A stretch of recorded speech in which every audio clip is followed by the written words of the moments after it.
Blending is such an important part of a haircut because it's essentially connecting the top part to the sides.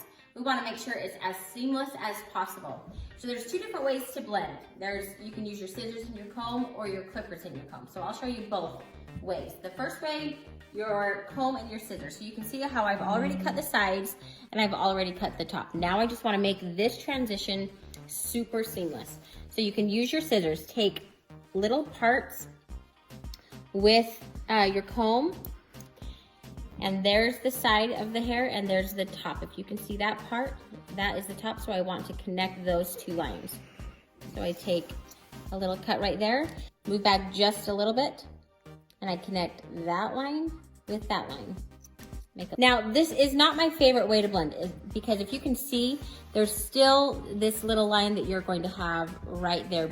My favorite way to blend, but it takes a little bit more practice, is called the clipper over comb.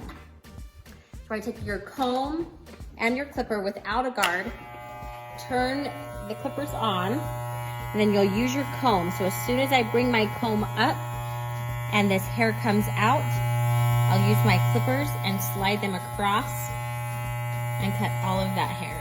Now with this comb, you want to keep traveling it up the hair, and as soon as there's no more hair coming straight up, then you're done.